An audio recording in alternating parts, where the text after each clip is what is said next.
ajaran Islam, ayat yang sangat dinarasikan oleh para pendakwah menjelang dan memasuki bulan Ramadan adalah perintah tentang berpuasa di bulan. Assalamualaikum warahmatullahi wabarakatuh. Sahabat Fidas dimanapun berada, salam sejahtera untuk kita semua.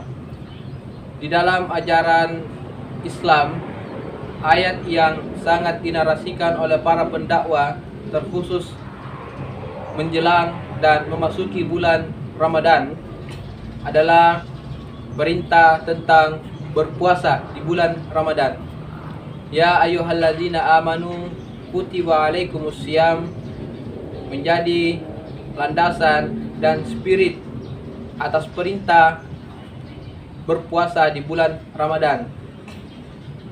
Narasi ini dibangun dalam rangka meningkatkan pahaman ideologis pada keagamaan yang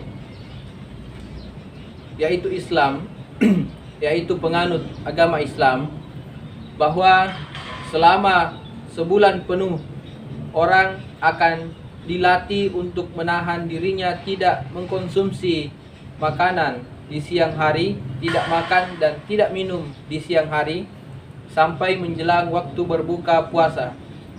Artinya kalau kita melihat ketika orang tidak makan di siang hari, orang tidak minum di siang hari, ada defisit permintaan akan kebutuhan di situ. Artinya konsumsi akan menurun secara drastis. Tetapi sebaliknya, apa yang kita hadapi di publik adalah justru sebaliknya. Ketika menjelang dan memasuki bulan Ramadan, peningkatan bahan konsumen, alat-alat konsumen di bulan Ramadan menjadi jauh lebih meningkat. Kebutuhan makan, kebutuhan tentang kuliner di bulan Ramadan jauh lebih meningkat. Artinya apa?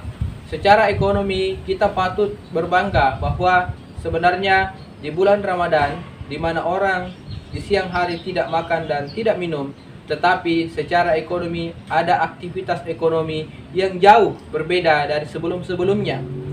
Artinya orang yang membutuhkan akan memberikan keuntungan kepada para penyedia kuliner yang secara ekonomi bisa menghidupkan ekonomi mereka. Kita juga melihat berbagai faktor yang banyak memengaruhi pergerakan market, pergerakan harga di bulan Ramadan yang banyak menguntungkan orang yang terlibat dalam aktivitas ekonomi. Memang agak sulit kita mengatakan ingin menahan dan bahkan berhemat diri di bulan Ramadan, karena kondisi dari tahun ke tahun memang menunjukkan tren yang grafik yang sangat meningkat. Antara berpuasa dan kebutuhan konsumsi juga jauh lebih meningkat.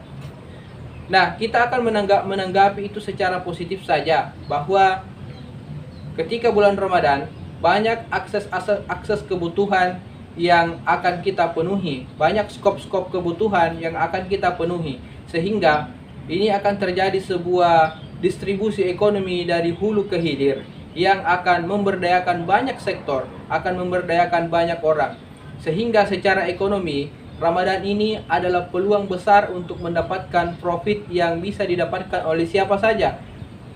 Orang-orang yang bekerja menawarkan jasa dan layanannya kepada orang lain akan mendapatkan misalnya tunjangan hari raya. Tunjangan hari raya itu dibagi dalam berbagai skop. Bisa ditabung, bisa disedekahkan, bahkan bisa digunakan untuk memenuhi kebutuhan-kebutuhan menjelang memasuki dan mengakhiri bulan Ramadan. Artinya apa? Memang kalau kita mengambil satu hikmah besar dalam tradisi Ramadan yang selama ini kita dengarkan dan kita lihat dalam berbagai bentuk, sejarah Ramadan memang banyak menghidupkan ekonomi. Bukan hanya kita yang diuntungkan, tetapi banyak antara produsen, distributor dan konsumen akan adalah sebuah hierarki simbolisme mutualisme yang saling melibatkan dan saling menguntungkan. Sehingga memang dalam narasi-narasi yang disampaikan di bulan Ramadan ini sebenarnya jauh lebih besar narasi ekonomi yang dibangun. Walaupun kita juga akan berbicara bahwa Ramadan ini akan membahas dan membincang, menguliti diri kita yang sebenarnya juga harus fokus membangun kekuatan spiritual mentalitas di bulan Ramadan. Artinya kita tidak akan pungkiri banyak peristiwa ekonomi yang sebelumnya berada di grafik yang rata-rata, dan ketika memasuki bulan Ramadan dia akan meningkat grafiknya. Tetapi di bulan Ramadan ini aspek yang paling sentralistis dibahas juga adalah penguatan spiritual bagi orang-orang yang berpuasa. Di bulan Ramadan itu misalnya banyak juga orang yang terlibat secara sosial, bersedekah, berzakat dan lain sebagainya. Di bulan Ramadan ini orang menganggap bahwa inilah momentumnya saya berbuat kebajikan sosial kepada orang lain, sehingga orang bergeliat dan berlomba-lomba dalam mentransfer sebagian harta, sebagian aset yang dia miliki kepada orang yang membutuhkan. Dan bulan Ramadan ini banyak memberikan kesan kepada kita. Di bulan Ramadan banyak orang yang berdaya, banyak orang yang diberdayakan. Sekian dan terima kasih.